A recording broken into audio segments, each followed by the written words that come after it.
Hi all, welcome to Season 2, Episode 6. Physical evidence, is it fairy artefacts or Neolithic?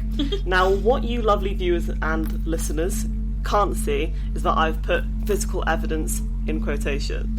Now, before we get into it, Rox, in the previous episode, you asked me to keep an open mind.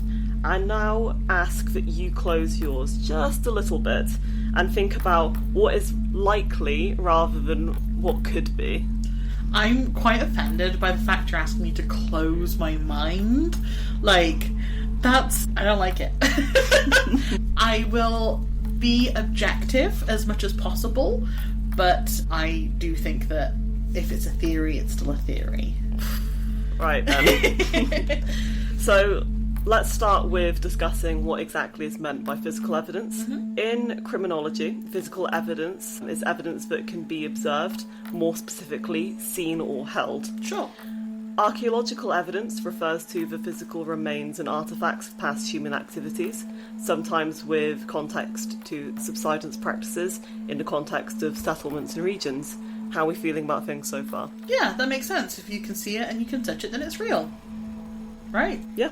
Cool. I do think, though, that you've poo-pooed all my physical evidence so far that I've presented to you, though, so gonna... What physical evidence?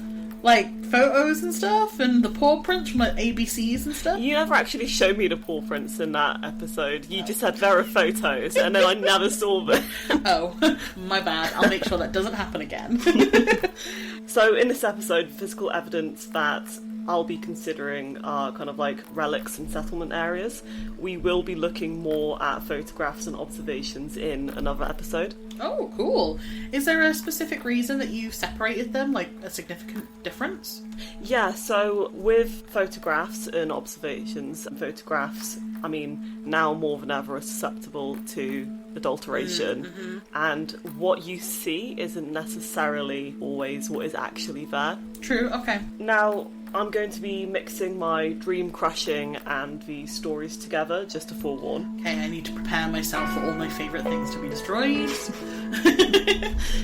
In my previous episode on fairy rings and habitats, I mentioned the people of the mound, or Ailsa as they are known in Irish folklore. As we've touched upon fairy habitats in the episode, some Irish Celtic beliefs thought that the fairies lived amongst ancient burial grounds and Iron Age hill forts. Mm-hmm. Why don't we get into some fairy encounters courtesy of the Paranormal Database?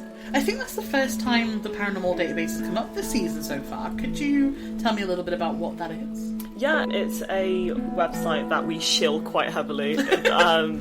We use it a lot. There's, must be thousands of accounts now that people, I think maybe they send in their accounts about different kinds of ghost encounters, fairy encounters, cryptids, anything supernatural or that deviates from the norm, I would say. And it's across the whole of the UK as well, which is really awesome. So, go and have a look at that website. It is... I love it. I love the Paranormal Database. It is really good.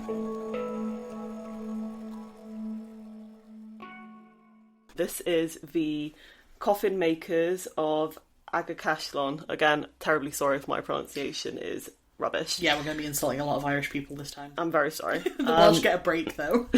For now. In this kind of encounter, fairies which lived in a hill fort were said to have borrowed a man's hatchet to make a coffin for the neighbour's child 2 weeks prior to the death of said child. Prior? Yeah. Oh. Now, just to state some very important details, date and time is unknown, and using maps, I haven't been able to find a hill fort in that area, but that just might mean that it's not a particularly significant hill fort. I mean, that's not really reportable, or it might just mean that the area has been mixed up with a different place. I saw a quote from someone recently that was like, you can't put a spade in the ground in Ireland without hitting something historical or archaeological. Oh, fair. I was about to ask if it was even allowed to destroy those, but I suppose at some point, if there's that many and, roads have to go in, and they do. Could be why that hill fort's not around anymore. Moving on to the next account, this would be the evil fairies of Annadale, Bunwack Hill, and this is in Dumfries and Galloway. The tale goes that there is a palace concealed within a hill that was run by an army of evil fairies. They would kidnap anyone who was foolish enough to venture near their lands. Ooh, fair enough. Again, date and time is unknown. However, there is, in fact, an Iron Age hill fort in the area. That's really cool. So, that's something. I don't know how much credibility that lends, but at least we can actually pinpoint a location, so... Yeah, we might have to put that on the, map for our Scottish correspondent to go and see at some point. Oh, yeah, that'd be good. So on to the next one. The bagpipes of Abergreeny at County Wicklow, which is a stone... Again. Yeah, Ireland again, a stone circle. Ooh. So, bagpipes were heard being played by the fairy folk. The sound of the bagpipes could be heard emerging from inside the stone. A tree at the centre of a stone circle is considered to belong to the fairies. The date and time of the incident is unknown, but the stones themselves are very much still present, and they are actually called the Piper's Stone. It's a Bronze Age stone circle. So, is it called a Piper Stone because of the noises that have been heard? Yeah, I think so, yeah. Oh, that's wicked. Yeah, so kind of what are your thoughts on those kind of stories so far? It sounds like that there is a lot of tales that are very, very similar, that fairies live in these Iron Age hill forts, but they seem to all come from Ireland a lot, which is really interesting, less so from over here. I mean, to be fair, I was kind of cherry-picking more accounts around Ireland because it is the people of the mound. It's got Irish Celtic beliefs with that. Right. Makes sense, yeah. Yeah, okay. So I was trying to find more encounters that are actually in line with that direction. Very cool. However, we are going to move away from Ireland. Are we coming to Wales? We are. So, finally, less on theme, but interesting nonetheless, is Tale 4, The Secret Door of the Brecon Beacons. The story goes that once a year, on the 1st of May, a secret door opens, which takes mortals to the fairy realm. The door was said to always be open until a man stole a fairy flower from inside. And after that, access was restricted. Fair, valid, absolutely. I think we need to do a trip there if it's just in Brecon. Yeah, definitely. We can definitely head out there. Well, in the Banai, we should say actually now. Sorry, because it's been renamed. Oh, okay, I didn't even... It shows you how much I pay attention to stuff. Also in the area is apparently an old woman who lures the weak-willed into lake waters and drowns them. Once she has killed 900 people, then she will regain her youth and become mortal. Oh, okay. Has there been any verification on how many drowning deaths there have been at this lake? I think it's just I kind of... No one's keeping track. Yeah, I didn't really see it get mentioned so much there. It was just, it's not actually... That little chunk of the story I haven't seen overly mentioned as well. So she's probably not doing very well then. No, she's probably got quite a few more to go. There was no date or time of any incidents or accounts. However, I have found a more detailed account, in air quotations, of the incident, also in air quotations, that I will read out for you now. It's from the brecconbeacons.org. Okay. So it feels like a little bit more official with that kind of website. So it's an incredibly long story, so I'm just going to kind of...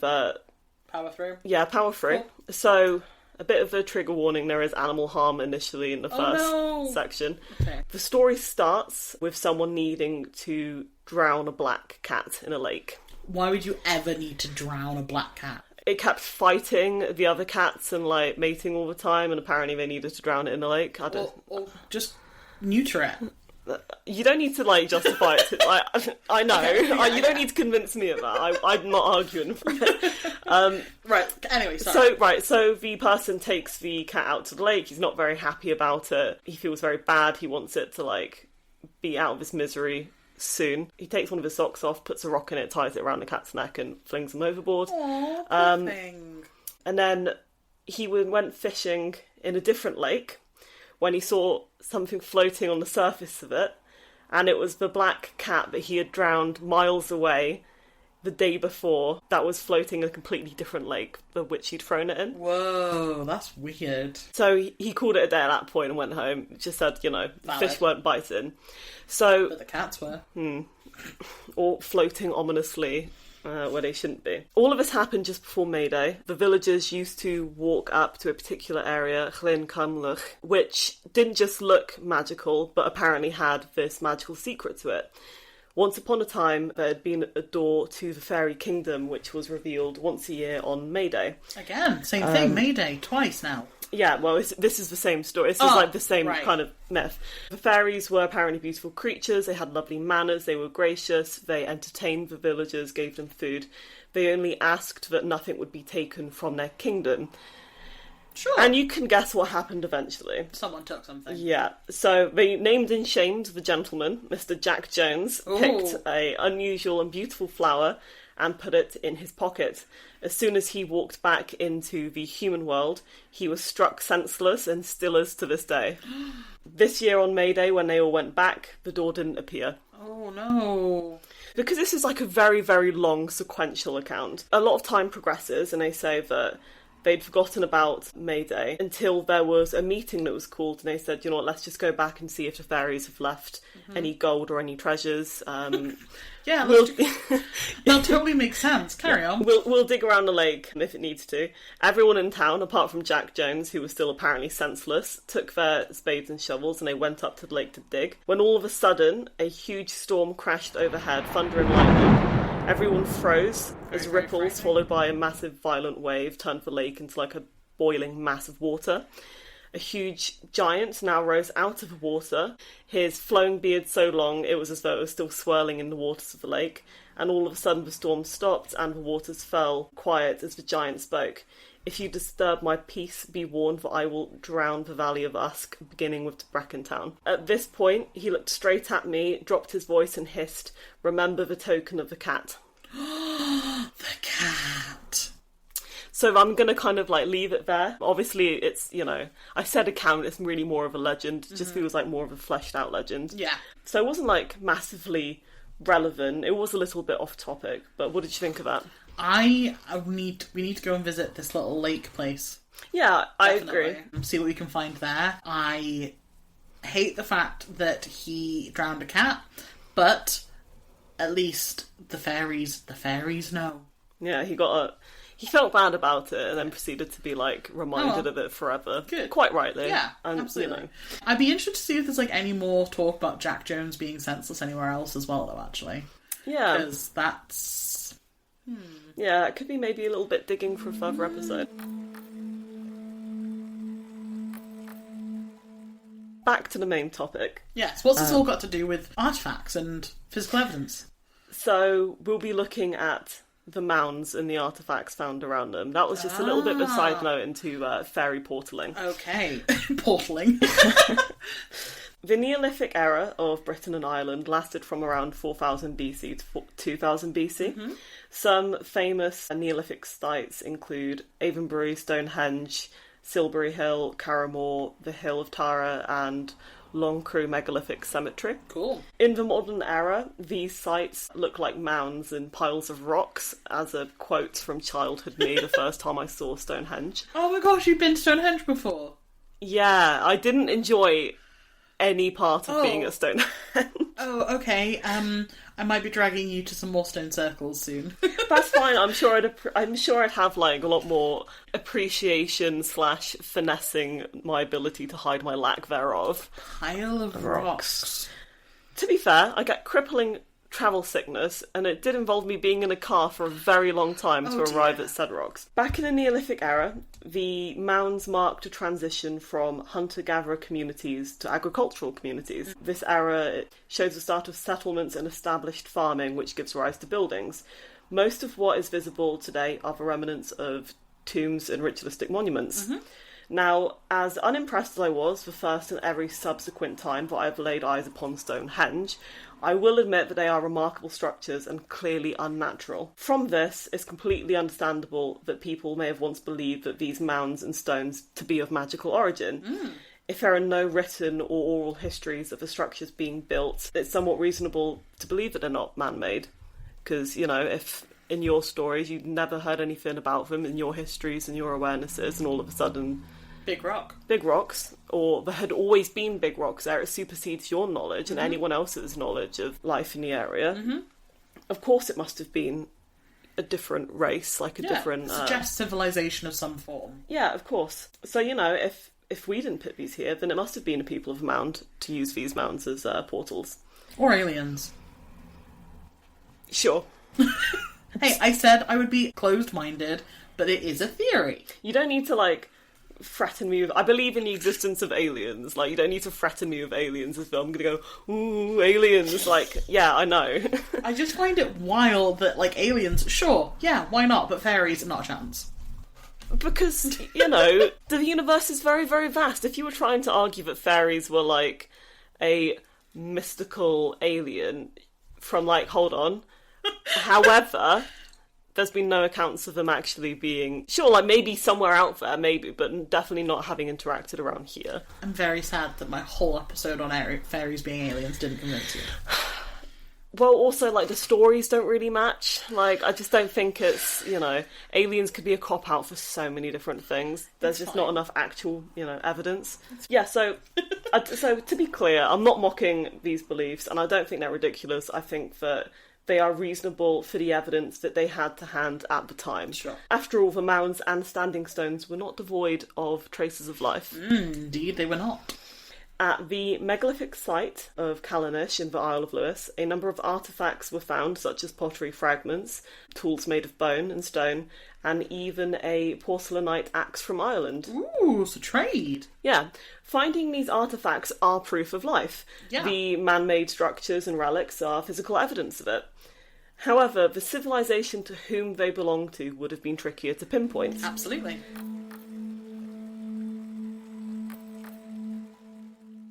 Some artefacts, known as fairy darts or thunderbolts, were often discovered around these ancient burial mounds and hill forts.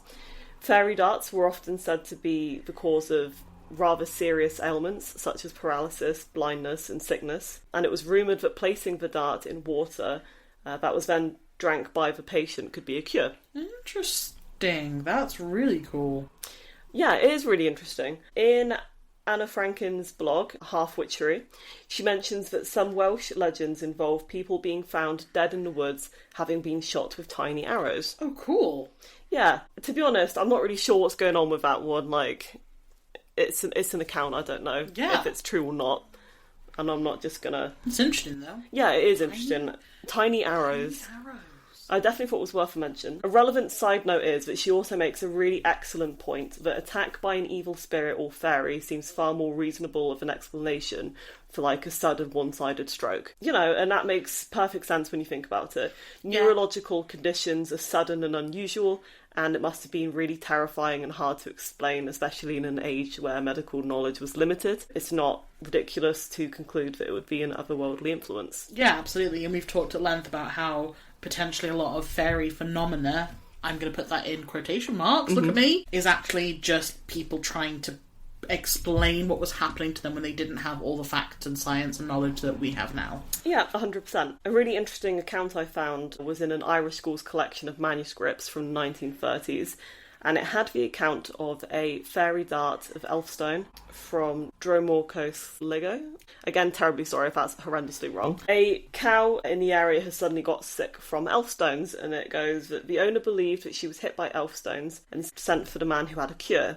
He came, got a porringer, half-filled it with water, and then put in a few elfstones, a florin, a penny, and a halfpenny. He boiled these for some time, then he took the stones and the money out. After giving the cow the liquid to drink, it supposedly got better.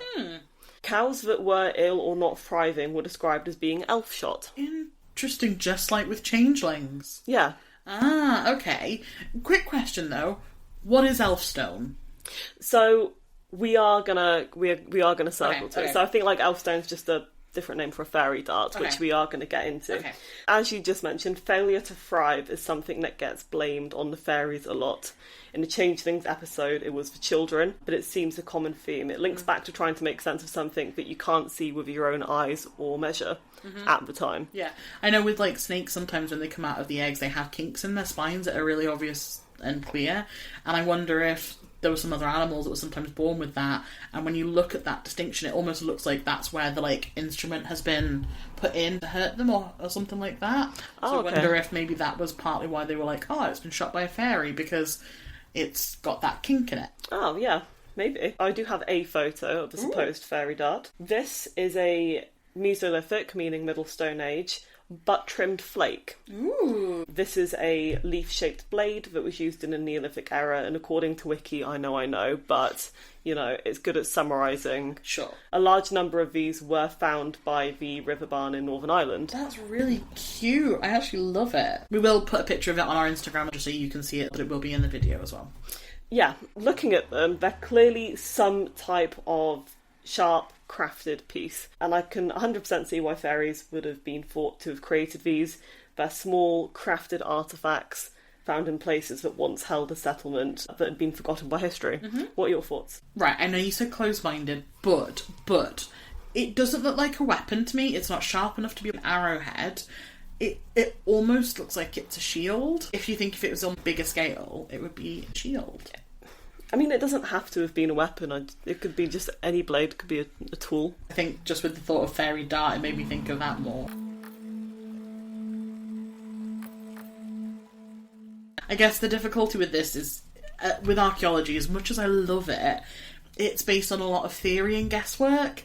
You know, we haven't met the people of the past, we can't go back in time, so all we can do is make an assumption based on causation, or, you know, we don't know for certain that it was a tool or anything like that by previous humans, and it's a running joke that with archaeologists, if they don't know how something was done, it was just ritualistic, because that's the only way we can explain it.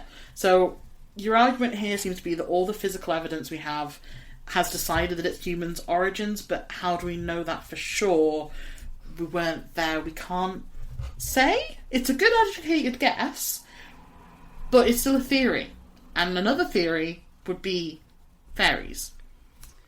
A completely fair point. We weren't there. We can't 100% say that. However, I do think it is important to keep in mind that these artefacts are found by hill forts and mounds. These are known human settlements. Yes. A fair few have had bones and skeletons recovered from them. I mean, to name a few that has had human remains recovered from them would be Somerset, Danesbury and Maiden Castle.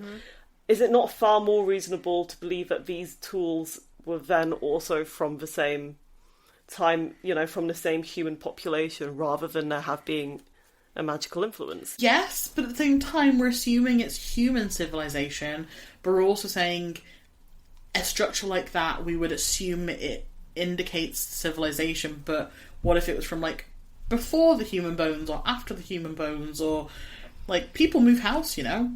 Fair. I mean, I suppose it is definitely tricky to prove what civilization it could have belonged to, considering the item by itself. However, I do think that what we do know with the human remains, everything, and the fact that they were there, and the pottery fragments, and all of that kind of stuff, even you have to agree it is far more likely that they are not, in fact, fairy artefacts. Yeah, probably not. At this point, I'm very sorry to say, but I couldn't actually find any physical evidence of fairies. I think there was a mention of a fairy flag, but I think that's something for a different episode. Oh, okay. The legend for that's quite extensive. Teasing. Now, you might ascribe the fact that I couldn't find any more physical evidence to maybe the info being hidden or suppressed. You might even say that I've looked in the wrong places, both of which, you know, I guess aren't impossible. However, it is time to consider the reasonable. There is no further physical evidence of fairies, because fairies are not real. No, I do believe in fairies. I do. Yeah, no, I hear what you're saying. It's a difficult one, because we don't know exactly what fairies look like, or how they might appear, or what things they might need or use. I think one of the things you have to consider as well is that a lot of the times fairies are associated with nature, and the things that they use are natural. So, like, they'll use an acorn for a hat, things like that. And in that case, if it is organic, it's going to break down before we can find it. Yeah, fair enough. If you want to argue that fairies are like one way or another, the problem is that with what we hear about them, the artefacts, that, yeah, maybe they use some natural stuff, but they are also using pottery and weapons, allegedly, and there just simply aren't traces of those. Yeah. However, I have been really, really thinking hard about a way in which fairies could be real. Okay. And after a lot of thinking, I've come to the conclusion that potentially, like all humans do, the stories are massively exaggerated.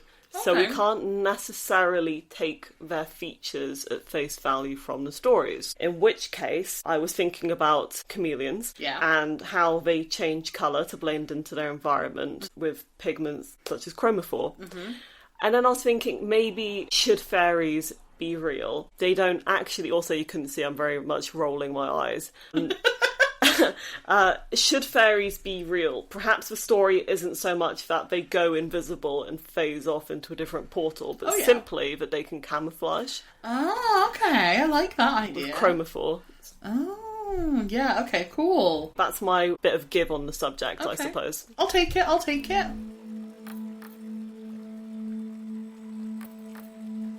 Thank you guys so much for listening. I really enjoyed the research of that episode. I got to crack out a book that I bought when I was like 10. Oh, cool. And has been hidden in my parents' attic for a really long time, so that was fun. Nice. I will say I love how many stories you're able to include in this, but I do think you have to admit that the fact there are so many stories about these one places has to say something about them.